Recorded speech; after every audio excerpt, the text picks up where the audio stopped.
Minas Massas, faça uma visita e conheça tudo que o Minas tem a oferecer. Aberto todos os dias, de segunda das 15 às 21 horas, de terça a quinta das 9 às 21 horas, de sexta e sábado das 9 às 22 horas, domingos e feriados das 9 às 13 horas e das 17 às 21 horas. Localizada na rua Miriam Marcos, número 40, no Jardim Morada do Sol. Telefone 3324-4555. Minas Massas. Despachante Araraquara, não deixe o documento do seu veículo para depois. Isso pode lhe dar uma grande dor de cabeça. Chame agora a equipe do Despachante Araraquara do WhatsApp 16 99364-8444 ou vá até a loja na Alameda Rogério Pinto Ferraz, número 166, na Vila Ferroviária. Ande com segurança, ande com tranquilidade. Chame agora o Despachante Araraquara para regularizar o seu documento. Pedrinho Lanches, os melhores lanches de Araraquara você encontra aqui, localizado na Avenida Manuel de Abreu, número 2315, na Vila Velosa. Chame agora no WhatsApp no número 16996040056. Temos o sabor que você procura, com hambúrguer artesanal e muito queijo. Venha conhecer o nosso cardápio e faça o seu pedido, ou venha conhecer o nosso espaço físico. Pedrinho Lanches, porque lanche não é tudo igual.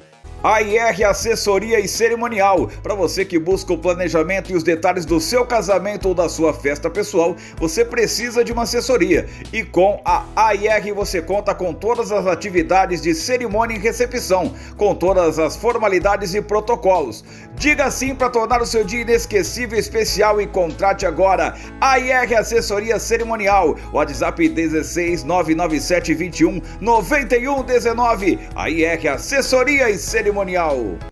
Panificadora Vale do Sol, aqui você encontra um delicioso café da manhã, além de lanches, pizzas e também almoço executivo. Aos domingos tem carne assada e você pode fazer a sua encomenda através do telefone 3336-2926 ou pelo WhatsApp 98877-2475, localizado na rua Atílio Jurissato, número 110, no Vale do Sol. Panificadora Vale do Sol, uma padaria muito além do que você imagina. Torre Forte, loja de materiais para construção em geral. Aqui você encontra tudo em elétrica, hidráulica, ferramentas, parafusos, acessórios para piscina, decorações, luminárias, eletrodomésticos e muito mais. Localizado na Avenida Antônio Honório Real, número 580, no Vale do Sol. Telefone 16 98170 0504. Torre Forte, tudo que você precisa para a sua casa você encontra aqui. Imobiliária Giovanni Imóveis, localizado na Rua dos Libaneses, número 2173, próximo ao Fórum. Consulte agora os nossos corretores especializados. O telefone 16 3311 0848 ou através do WhatsApp 16 99626 0848. Imobiliária Giovanni Imóveis, porque a nossa felicidade é realizar o seu sonho.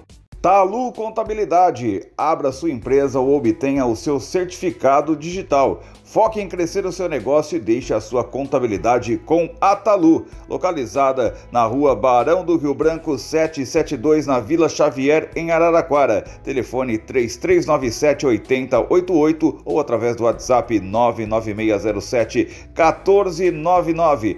Talu Contabilidade, empresa altamente qualificada para a sua necessidade.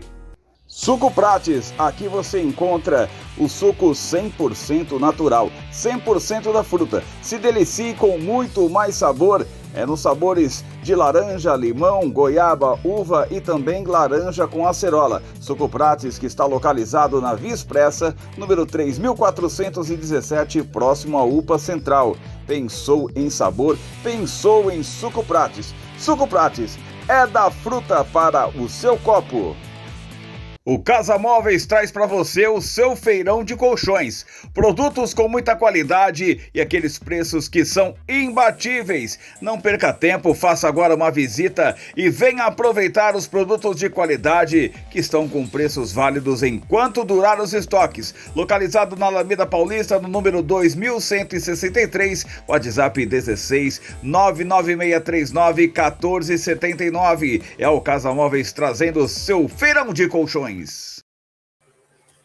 Começando mais um bate-papo esportivo aqui no Toque de Bola Cast. Não deu para gravar com essa craque quando o Flamengo esteve na Ladies Cup, mas graças ao Rafa que está aí nos bastidores também, que deu essa força para a gente. Hoje a gente recebe a Thaisa, meio-campista do Flamengo, meio-campista da seleção também. Thaisa, obrigado por ter aceito o nosso convite. E já fica espaço aberto para você se apresentar a todos. Oi, Felipe, obrigada pelo convite para participar do seu podcast, estou bem feliz. E meu nome é Thaisa, sou volante do Flamengo e joguei muito tempo aí na Ferroviária. Legal. Thaisa, aquela perguntinha clichê, né? Como que começou o seu casamento com o futebol e o porquê da posição de meia, volante, que geralmente todo mundo já quer ser camisa 10, quer ser atacante. Como que começou a sua história no futebol e o porquê de meio-campista volante? Olha, é uma pergunta até engraçada. Todo mundo, igual você falou, todo mundo quer ser atacante, né? Eu comecei no futsal, então eu era uma ala ali, né? Já era, digamos que um pouco mais ofensiva, gente. No futsal é assim, né? Tem um pouco mais de habilidade. Aí, o que aconteceu? Quando eu voltei dos Estados Unidos e fui para Araraquara, o técnico de Araraquara me colocou de volante. Normalmente, eu jogava muito de meio atacante, só que eu não tinha muito essa característica, eu nunca percebi. Como eu estava nos Estados Unidos na faculdade, o que aconteceu? Como eu era mais habilidosa brasileira, eles me colocavam de meio atacante. Aí, lá dava certo, mas quando eu voltei para o Brasil, digamos que eu fiquei comum, nem me destacava nem nada. Aí, quando eu fui para Araraquara, o Fabrício, que era técnico na época, o Douglas Onça, na verdade, eles conversaram e eles me colocaram de volante. E aí foi quando eu comecei a me destacar, que eu fui para a seleção brasileira. Então, foi isso. Na verdade, foram eles que me reposicionaram nessa posição. Legal. E como foi o seu início? Se eu não vi errado aqui, você começou no Águias Douradas do Rio, é isso? Não, eu comecei, na verdade, nem joguei nesse time, não. Eu comecei na verdade, jogava futsal, né? Como eu te falei, jogava escolares e tal. Aí, mas fui para os Estados Unidos jogar campo. E quando eu fui jogar profissionalmente mesmo, meu primeiro clube no Brasil foi o Foz Cataratas né, de Foz do Iguaçu. Em 2011. Isso, mas eu comecei como toda menina, nem sei, na verdade, assim, eu tinha uma paixão, minha mãe falou, minha mãe e meu pai sempre me falam que eu tinha uma paixão, que eu ficava na rua e eles gritavam para eu voltar, saía num sábado, num domingo, era meio-dia, eu voltava 9 horas da noite, e eu não sei como foi paixão, acho que foi desenvolvendo, sabe, foi criando portas e eu fui me destacando, igual eu falei, no futsal, e aí foram abrindo portas, e eu tô aqui, onde eu tô hoje. A gente vê vários atletas, tanto no feminino como no masculino, que sempre tiveram essa bagagem, vamos dizer assim, pelo futsal, né? Você acha que o futsal dá mesmo essa bagagem, esse aprendizado para você levar para o campo e você se desenvolver melhor? Olha, acredito que sim, mas não só o futsal. Eu acho que o futsal faz a gente pensar mais rápido e tudo. Mas eu acho que muito diferencial do futebol brasileiro, assim, que eu vejo, é a gente jogar na rua. Quando você joga na rua, a bola quica e você tem que melhorar o seu domínio. Então, acho que a gente jogando na rua, com o mix da rua, da dificuldade da rua, jogar descalço também, sentir a bola, com o futsal, eu acredito que isso que torna o brasileiro tão diferenciado. E lá no seu início, hoje a gente vê redes sociais em alta, internet em alta, hoje a gente consegue acompanhar jogos da Europa com uma maior facilidade. E hoje a gente vê também vários clubes fazendo escolinha pro feminino também, né? Que não era o caso lá atrás, né? Você que tem uma passagem pela Europa também, você vê o Brasil já avançando, já caminhando para uma melhora no futebol feminino nesse quesito de olhar mais para a base, de preparar a base para um time profissional? Olha, com certeza a Europa ainda está muito na frente, não dá para comparar ainda. Eu acho que o investimento que é feito lá ainda é maior, mas eu acho que o Brasil está aí batalhando para melhorar, né? Para as categorias de base. Por exemplo, o Flamengo, a gente já está fazendo um grande investimento na categoria de base, eu acho isso super interessante. Gosto também da Ferroviária, que faz um trabalho bem legal aí. Só que eu acho que é isso, eu acredito que a CBF precisa, eu acho que a CBF precisa dar uma melhorada em relação ao Campeonato Brasileiro, a Sub-20, né? Eu acho que eles têm que organizar um pouquinho melhor para elas. Ô, Thaisa, e depois você começou no Cataratas, né?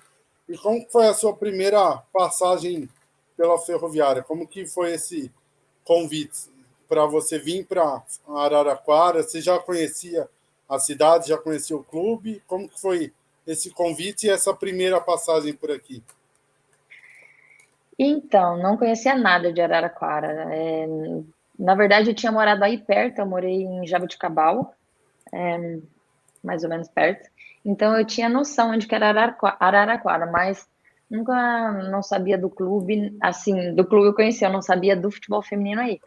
Só que daí eu estava no Foz Cataratas, e infelizmente aconteceram coisas erradas lá. Aí a gente tinha um grupo de jogadores, a gente falou, decidiu, não vamos ficar mais no Foz. E uma das jogadoras, a Adriana Nenê, já tinha jogado não lembro agora, no Franca. Então, ela já conheceu o pessoal de Araraquara. Aí ela falou, Thaisa, falou não só para mim, comentou com um grupo de jogadoras que tinha. Aí falou assim, olha, eles estão procurando jogadora. E naquela época era assim, né? Não é que, igual você comentou sobre visibilidade, nem nada. Aí, o que aconteceu? O Fabrício ligou pra gente e ele conversava. Ele falava, foi muito engraçado, que ele ligava para mim e falava assim, como que é essa jogadora? Aí você falava as características da jogadora. Aí foi o que aconteceu? Foi o grupo que era do Foz Cataratas, que era um grupo bem vitorioso, por sinal. A gente estava em semifinal de Copa de Libertadores. A gente acabou indo para Araraquara e foi um dos momentos mais felizes da minha vida, assim, da carreira de ascensão. Foi aí em Araraquara. A gente estava até brincando nos bastidores aqui que vocês tiveram recentemente aqui, além do cheiro da laranja e do calor que aí no Rio também é parecido. Que te lembra bem a cidade e você sente falta também? O cheiro da laranja é o principal, né? Mas acho que Araraquara é um povo que abraça a gente que está aí. Eu fui muito bem recebida, fiz bastante amigos aí, tenho até hoje grandes amizades. Eu acho que foi isso. O carinho que eles têm com a Ferroviária é um carinho diferente, é um amor assim que é amor mesmo, não é? Eu não sei nem explicar. É igual eu falo, quem vai jogar na Ferrinha, você sai com o coração partido. Às vezes que eu saio daí, eu saio com o coração partido. E é isso. Acho que as pessoas abraçam mesmo a gente. Depois da sua primeira passagem por aqui, você ainda passou pelo Centro Olímpico e foi para a Suécia, né? Como foi essa sua primeira saída do Brasil para jogar? Você já sabia como que era o futebol lá no país? Como que é no futebol feminino para um atleta quando recebe uma proposta para ir para outro país, outro tipo de cultura? Foi bem difícil a transição, eu te confesso. E eu recebi por quê? Porque graças ao Araraquara eu comecei a me destacar no Campeonato Paulista. E o técnico na época da seleção brasileira, ele acompanhou, eu estava acompanhando muito Paulista. Aí acabei sendo convocado, me destaquei na seleção brasileira, e aí surgiu essa proposta, mas eu não tinha noção alguma, né? Porque naquela época também não tinha essa visibilidade que a gente comentou. Então eu cheguei lá, eu tinha noção, né? Porque a Marta era do clube, do time que eu fui contratado, Mas foi um baque, confesso, era muito diferente o futebol sueco era muita transição, a Ferroviária a gente tinha mais um toque de bola, o futebol brasileiro era um pouco mais lento, então assim, foi um baque para mim, foi uma grande transição, mas foi bem benéfica, fiquei feliz de ter poder participar de um clube que a gente chegou numa final de Champions League, né? Infelizmente perdemos, mas foi uma grande experiência. Você que teve bastante experiência pela Europa. Na Europa falam que lá o campeonato, tanto feminino quanto masculino, não tem essa loucura de jogos que é aqui no Brasil, né? Meia de semana, final de semana, meia de semana. Como que é o futebol feminino lá? Que tem país, por exemplo, na Ucrânia, que tem alguns dias da semana que nem treinam, eles treinam, que eles têm alguns dias maior de descanso para recuperar bem, e jogo é só final de semana. Como que é o futebol feminino na Europa? Olha, o futebol feminino lá é igual eu comentei com vocês sobre a Sub-20, né? Sobre a organização do campeonato. Eu acho assim que o que lá a gente pode se planejar. Acredito que os clubes possam se planejar melhor, porque tem uma organização melhor no calendário do futebol. Eu tô falando do futebol feminino, né? Não tô falando nada do futebol masculino. Então vamos lá, o futebol feminino lá, quando você chega, você tem já toda a sua programação de quando vão ser os jogos. Ok, pode alterar talvez um dia antes ou no dia. Mas aqui no Brasil eu senti muita falta. Eu acho que a gente sofreu um pouco aqui, eu acho que o Flamengo a gente acabou sofrendo, por exemplo, igual o Campeonato Carioca. Eles falam pra gente, o jogo vai ser sexta. Não é sexta, não é sábado, não é domingo, não, vai ser na quarta. Então, assim, eu acredito que a gente possa tentar melhorar o calendário do futebol brasileiro feminino para que os clubes possam se organizar melhor, eu acho que é isso, a gente tem que se organizar melhor com o calendário, que a CBF peca um pouco em relação a isso, mas desde a época que eu saí para agora, existe uma evolução. Então, assim, eu não posso só meter a boca neles, né? Eu acho assim, que é uma evolução e tem que acontecer essa evolução, mas essa é uma grande diferença que acontece, sem dúvida nenhuma. E no Flamengo, que a gente teve o prazer de conhecer o Mister, o treinador de vocês, na sua opinião, é mais difícil para um treinador vir para o Brasil e se acostumar com esse calendário doido do futebol brasileiro, ou para uma atleta sair daqui acostumada nesse ritmo intenso e ir para um país que já não tem esse ritmo tão intenso? É que tem dois lados, né? Com certeza, para o Mister é uma grande dificuldade, porque ele programa a semana dele em macro e micro treinamentos, então com certeza eu acho que afeta, do mesmo jeito que afeta o trabalho dele, afeta o nosso. Mas lá também é o que eu comentei. Lá, quando a gente vai para fora do país, eu acho que lá a gente treina bem menos. Lá sem dúvida nenhuma, eu treinava, por exemplo, 3, 4 vezes na semana, que eu treino mais vezes, mesmo tendo menos jogos lá.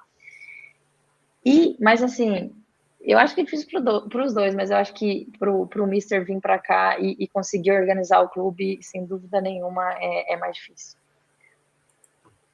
Ô, Thaís, e você que tem 34 anos, como que você vê?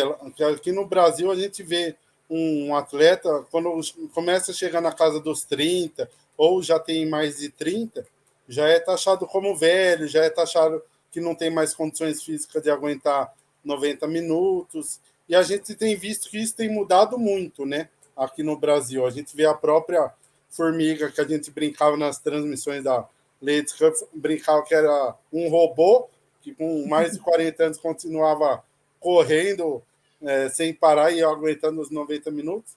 Na Europa também tinha muito disso, dos jogadores acima de 30 já ser olhado um pouquinho diferente, ou não tem disso lá na Europa?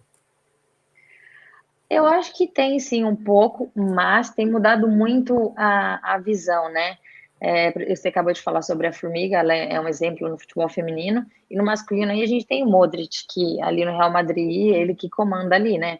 A gente também pode falar da ascensão do Cristiano Ronaldo, que começou a partir dos 30, então vem mudando muito. Eu acho que a preparação física tem se modernizado, a medicina esportiva criado alternativas que você machuca menos o atleta, é igual você comentou, treina menos e busca mais a perfeição no treinamento. Então, acho que hoje em dia a Europa tem buscado muito esses treinamentos com pouco peso, que machuca menos as articulações dos atletas.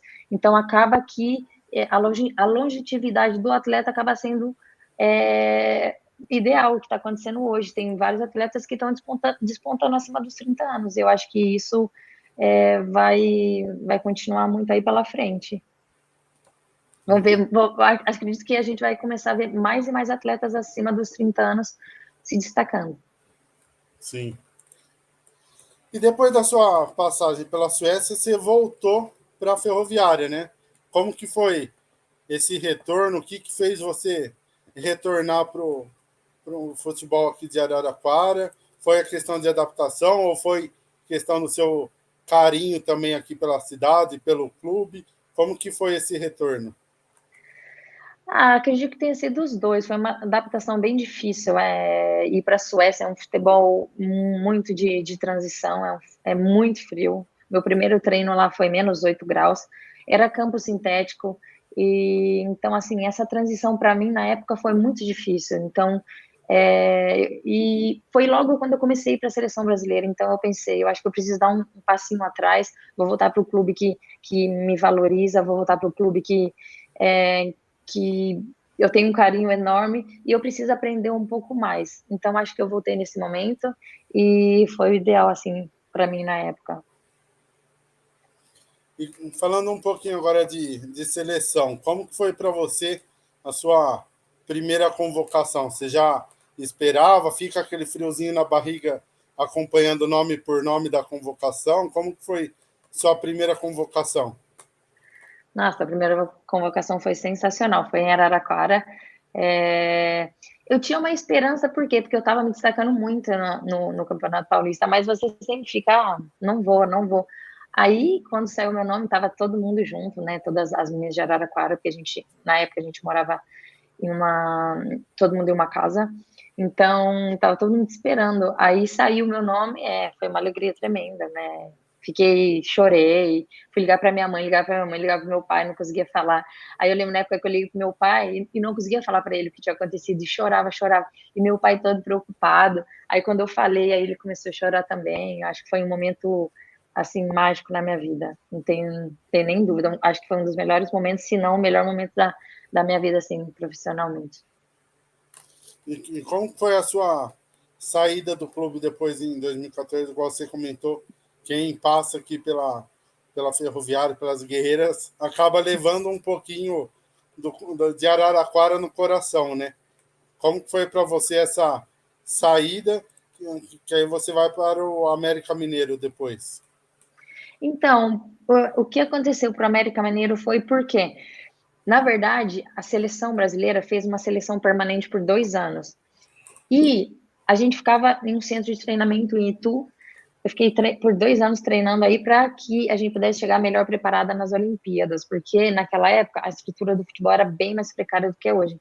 Então, eles tiveram essa ideia de tentar dar para a gente uma alimentação correta, um treinamento mais apropriado, para a gente tentar ganhar essa medalha de ouro tão sonhada que até hoje que a gente não conseguiu. Então, o que aconteceu? Eu fui, acho que se eu não me engano, fui para América e também fui para o São José. Então, aí foram momentos que eu fui emprestada, né, pela CBF. No momento ali eu fazia parte da seleção permanente. Mas foi difícil sair de Araraquara, mas como era para a seleção brasileira, foi uma experiência que a seleção tentou, né, para que a gente pudesse trazer essa medalha. Foi difícil, mas foi legal ao mesmo tempo, porque tinham vários outros jogadores de Araraquara lá também. Muita gente não pegou essa fase ou não se lembra dessa fase, dessa questão que você comentou da seleção, né? Os jogadores da seleção não jogavam por clubes e tinham algumas que eram emprestadas para reforçar alguns clubes, que, se eu não me engano, era sorteio para ver para qual clube iria. Como que era essa questão para vocês, atletas? Que vocês só ficavam treinando praticamente, né? Sim, na verdade foi um draft, né? A gente vai lá, os times tiram lá a ordem da bolinha, digamos que o Araraquara foi o primeiro, então ele escolhe mais jogador. Então aconteceu dessa maneira.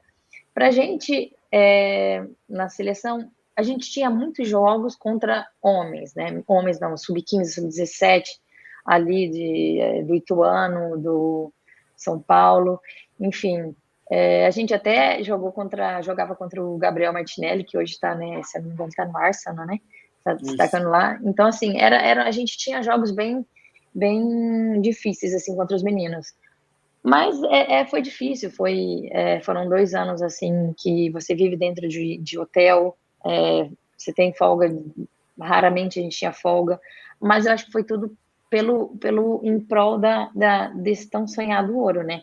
Infelizmente não veio, igual eu falei, foi uma ótima experiência, eu acho que eu fiquei muito bem fisicamente, não saiu como todas as outras jogadoras, mas era difícil. Por exemplo, a gente tinha um ótimo treinamento durante a seleção. Aí algumas meninas foram para alguns clubes que não tinham treinamento adequado, então digamos que a gente teve um destreino ali, mas eu acho que é tudo em prol do futebol feminino, tanto a gente ir para esses clubes e a seleção permanente para tentar ganhar o que a gente não conseguiu, né? Legal.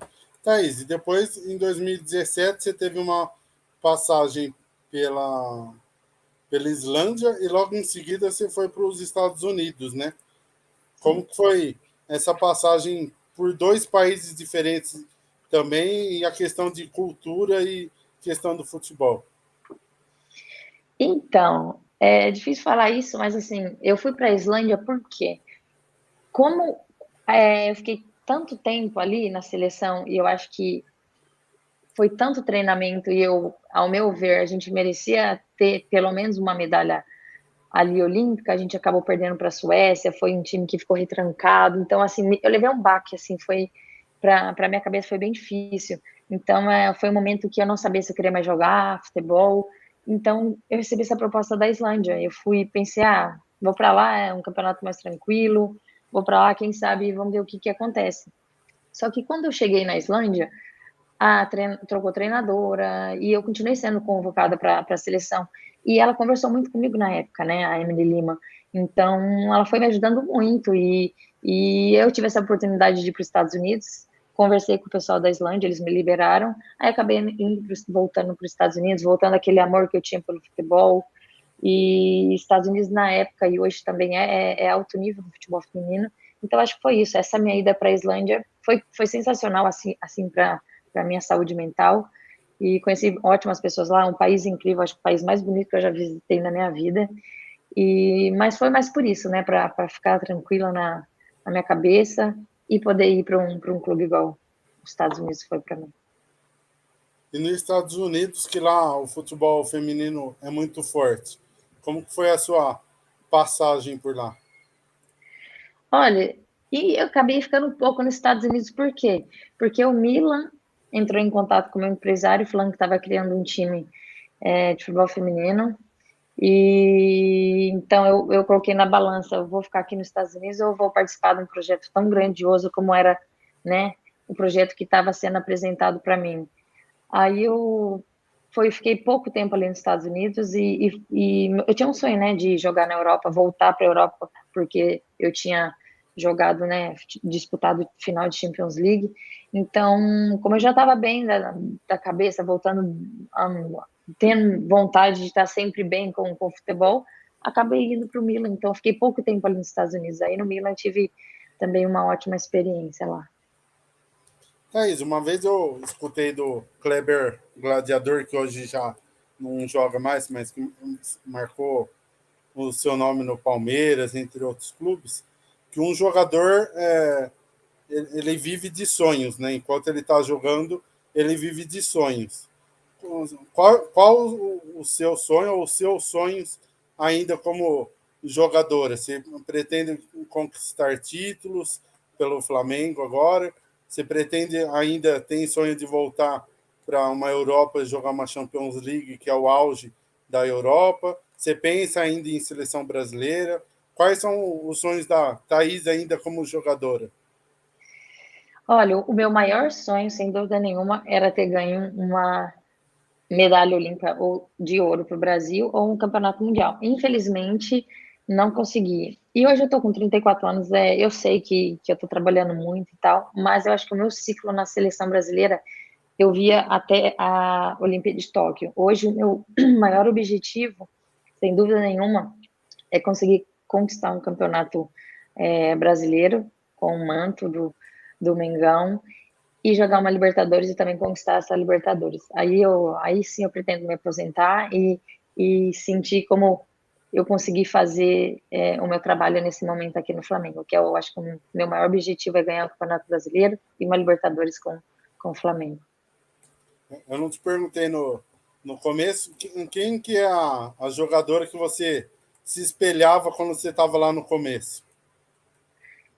A Marta, né? A Marta é um grande espelho, acho que para todas as jogadoras brasileiras. E ao decorrer da minha carreira, eu conheci atletas que eu comecei a olhar e admirar muito. E uma dessas atletas que eu conheci foi a Carly Lloyd dos Estados Unidos, que eu aprendi muito com ela nesse tempo que eu passei nos Estados Unidos. Então, assim, eu tenho essas duas como meus maiores espelhos no futebol feminino. E no masculino, o Pirlo. Jogava de terno, né? Jogava. Muito diferenciado. Ô, Thaís, depois você comentou que dos Estados Unidos você foi para Milão. Lá na Europa também tem essa disputa acirrada pelas atletas de ponta. Como que funciona na Europa os times grandes? Também tem essa briga acirrada por contratações, por campeonatos? Como que é o campeonato europeu lá e a Champions League que você teve a honra de disputar? Não, lá é muito parecido com o masculino. É lógico que a gente está bem abaixo ainda em relação a isso, que eu acho que a evolução tá maravilhosa, acho que na Europa tá muito acelerada, ao meu ver. E é isso, você tem os derbys, por exemplo, ali em Milão, né? A Internacional e o Milan, e na Espanha, o Real Madrid e o Barcelona, até o Atlético de Madrid também. Então, assim, eu vejo muito acelerada, eu vejo sem dúvida nenhuma, a Champions League, eu acho que é o maior objetivo de todas as equipes ali da Europa, e ela é disputada bem da maneira masculina, então isso é bem legal, diferentemente por exemplo, da Libertadores aqui feminina, que a gente vai e fica, se eu não me engano, fica um mês em um país, lá não, lá é todo, igual eu comentei com você, tudo certinho, igual o masculino, então é bem legal a organização deles e é sensacional. Acho que a Europa tá numa evolução tremenda. Fico feliz de ver o futebol evoluindo. Infelizmente, eu não vou pegar tanta essa evolução. Na época que eu joguei a Champions League, não era tão legal quanto é hoje, não era tão organizada. Mas a gente vai chegar lá. Eu vou aproveitar de outras maneiras, olhando por fora, talvez trabalhando no futebol feminino de outra maneira. Quem sabe eu não estou lá em algum clube lá ganhando uma Champions League, mas não dessa forma, né? Não como atleta. Falando de Champions League, como que é quando você entra em campo e ouve a música da Champions League? Não, é de arrepiar. Hoje a gente já tem, acho que faz 1 ou 2 anos que a gente tem a música feminina, mas na época que eu entrei, foi a música masculina, você arrepia, viu? Você lembra do videogame, você lembra de quando você era pequenininha, assistia pela televisão e fica toda arrepiadinha com frio assim na barriga. Legal. E aqui a gente vê os clubes fazendo muitas integrações, tanto com o feminino quanto com o masculino, né? Promove ações, às vezes alguns treinamentos, para ficar integradas todas as categorias, né? Na Europa também tinha muito disso, ou masculino, vocês não tinham muito contato, não tinha tanta essa interação? No Milan eu tive mais, mas no Real Madrid, por exemplo, na época que eu fui, o que aconteceu? Foi bem na pandemia. Então, a La Liga a gente tinha que separar. Era tudo no mesmo centro de treinamento, né? O Real Madrid é como se fosse um T. Então, aqui tem toda a categoria de base. Aqui chegava no T, tinha a masculina principal e a masculina feminina, que é onde a gente ficava. Só que tinha, tipo, uma arquibancada, como se fosse a arquibancada que tem o mini estádio deles ali. Mas eu, como fiz foto, eu fiz até uma propaganda da Audi com o pessoal aí eu tive mais contato, né? Eles podiam muito vir assim com a gente, eles vinham de bicicleta, passavam ali, olhavam nosso treinamento, mas por uma regra da La Liga, por causa do Covid, a gente não tinha acesso ao treinamento deles. Mas igual eu comentei sobre isso, em relação à foto, da Adidas e tudo, a gente fez com os jogadores. O Atlético de Madrid também, eu lembro na época que antes de ter a pandemia, foi bem na época que eu cheguei, fez treinamento com eles, é mais para divulgação de futebol feminino, né? A Barcelona também faz bastante isso. Eu acho super interessante, porque no final das contas, eu represento o Flamengo hoje, por exemplo, eu represento essa nação que é apaixonada, eu acho que, de verdade, eu acho que eu nunca vi um clube tão apaixonado quanto a nação é. E eu acho que é isso. Eu acho que quando a gente veste a camiseta, eu acho que não tem que diferenciar se é futebol feminino, futebol masculino, se é vôlei, nada. Eu visto o manto sagrado, eu tenho orgulho de estar ali. Então, eu acho que é sempre benéfico essa integração, tanto a gente como o basquete. Esse dia a gente foi fazer assistir o jogo do basquete e a gente vê o masculino. Acho que isso é bem válido e lá na Europa eles fazem bastante isso também. Legal.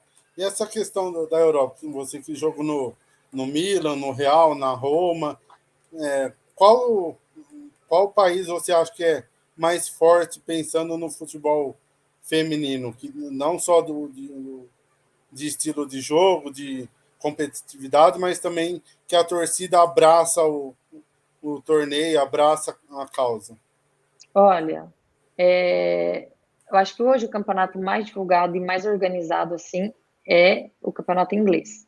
Eu não joguei lá, mas conheço pessoas que estão lá e falam super bem, ainda mais agora que elas acabaram de ganhar a Eurocopa, né? Mas os que eu joguei, o Real Madrid também.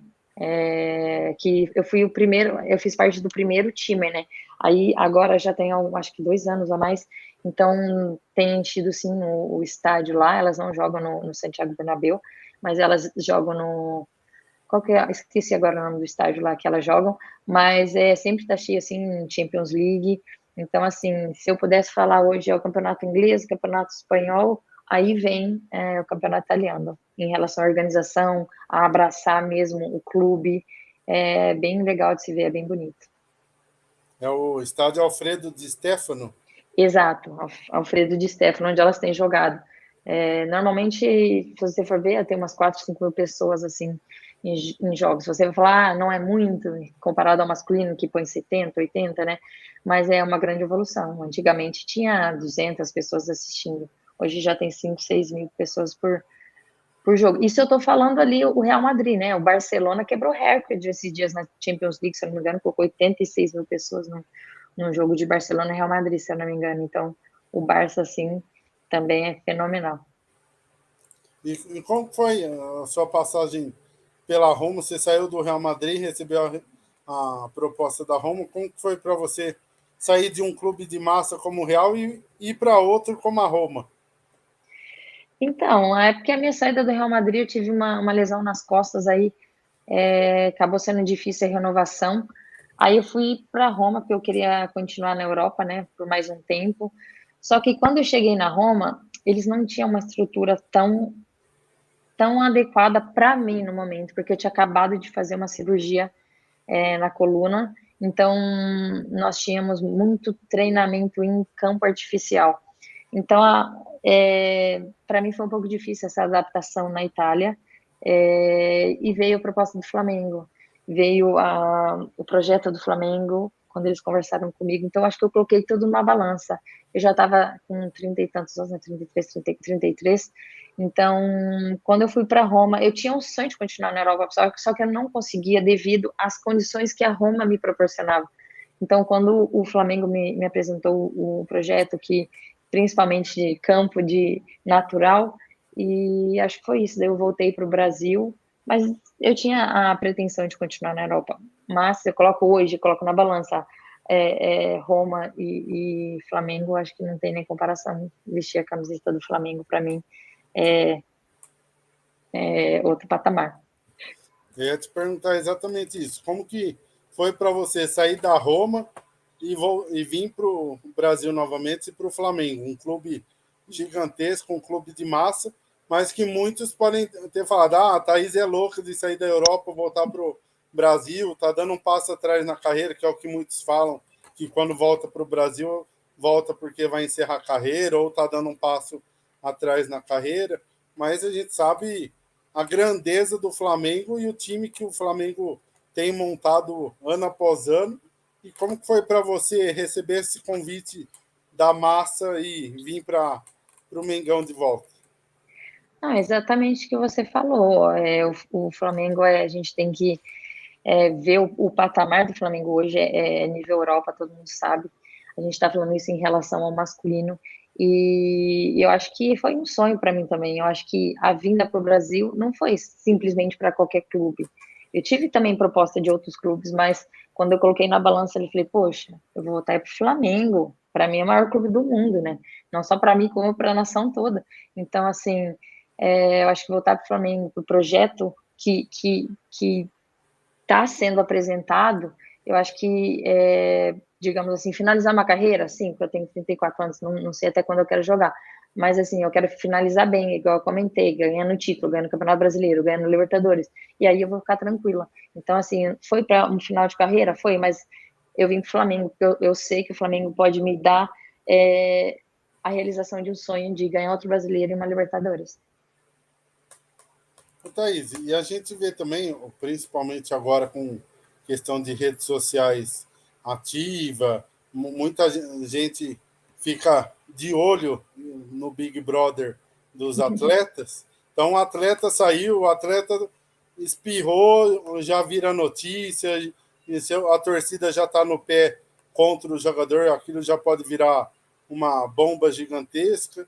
Como que é para vocês, atletas? Que a gente viu até recentemente entrevistas de alguns ex-jogadores falando que hoje jogador não tem mais vida particular, né? Que tudo que faz ou posta pode virar um turbilhão de notícia. Como que é para vocês essa questão? Por um lado é bom que tem a fama, tem os fãs que gostam, que pedem um autógrafo, uma foto, reconhecem o trabalho, mas por um lado atrapalha um pouco. Olha, eu particularmente sou uma pessoa que eu tenho muito medo da mídia. Se você for olhar bem no Instagram, sou uma pessoa que posta pouco da minha vida pessoal.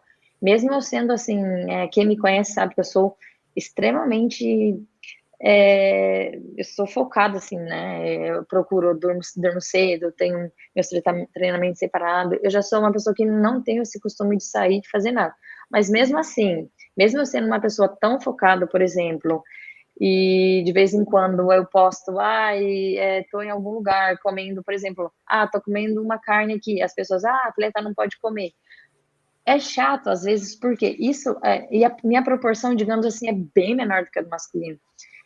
Então, assim, o chato a gente é atleta, a gente tem uma vida regrada, só que a gente às vezes sai, às vezes você come um chocolate, às vezes você vai num barzinho, e assim, eu acho que atrapalha, porque muitas pessoas confundem, sabe? Eu acredito que a pessoa confunde essa questão do atleta, que o atleta nunca pode tomar uma cervejinha, o atleta nunca pode tomar um vinho, o atleta nunca pode comer um chocolate.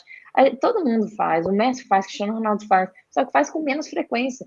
Então, assim, acho que acredita, eu sou uma pessoa que tem muito medo da mídia, eu tenho muito medo, então eu procuro ser muito reservada, mas tem gente que não é, a gente viu o Neymar aí, que é um fenômeno, é um craque, mas ele posta tudo que ele faz, então ele acaba sendo muito criticado, e acho que você tem que ver os dois lados do atleta que não posta, do atleta que posta, mas eu acho que é benéfico, mas eu acho que prejudica muito, porque a gente é um exemplo, a gente é um exemplo para as crianças, então se eu ficar postando também que eu vou sair e tal, eu acho que atrapalha um pouco essa visão do atleta. Eu, particularmente, não gosto de ficar postando, e também não faço muita coisa, mas eu acho que para o atleta, assim, é mais prejudicial do que benéfico as redes sociais.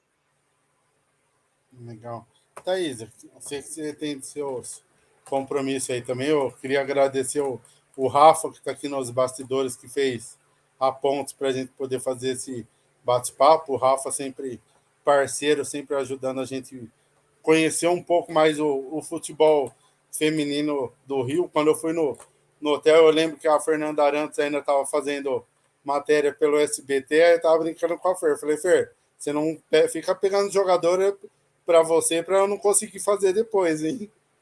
Aí ainda tinha passado o seu nome pro Rafa. Ele, com ela não vou conseguir hoje, pode ser com a Sora, com a Gica? Não, beleza, mas então depois a gente marca com a Thaís, hein? Então, queria agradecer você aí por ter aberto esse espacinho para contar um pouco da sua vida, da sua história. Como eu falei para o Rafa, pode contar conosco mesmo, nosso podcast sendo aqui do interior de São Paulo. Inclusive, vou torcer para a CBF fazer a tabela para vocês enfrentarem a Ferroviária aqui em Araraquara esse ano de novo, ou pelo menos na Ladies Cup, para a gente poder fazer um outro bate-papo presencial. E eu queria que você deixasse uma mensagem para todo mundo da nação que gosta do seu futebol, que gosta de você como pessoa, de quem gosta de você de passagem por outros clubes, até aqui da Ferroviária. O espaço é seu. Seu microfone está desativado. Agora. Aí. Aqui acabou a bateria. Primeiramente, eu queria agradecer, né, você pela oportunidade de fazer parte do seu podcast, poder falar um pouquinho do futebol feminino, da minha carreira, poder falar desse projeto do Flamengo que tem sido bastante investimento. Eu acho que é isso, falar para a nação que a gente ama vestir esse manto, a gente está muito feliz em poder vestir o manto sagrado e a gente vai fazer de tudo para poder colocar o futebol feminino também no mais alto patamar, que é ganhando esse brasileiro e a Libertadores, e a gente conta sempre com a torcida deles no estádio, e daqui uns dias a gente tem o nosso primeiro jogo aí da Supercopa, e já aproveito para convidar todos vocês para nos prestigiar. É isso aí. Para quem está acompanhando nosso bate-papo, compartilhe para mais pessoas conhecerem a Thaís, a história do futebol feminino na Europa também. E lembrando que amanhã, sábado, a gente tem a nossa transmissão aqui do Paulistão Ferroviário São Bernardo, então a gente conta com a presença de vocês. Rafa, mais uma vez, obrigado aí por ter feito essa parceria conosco. Thaísa, obrigado mais uma vez e um forte abraço.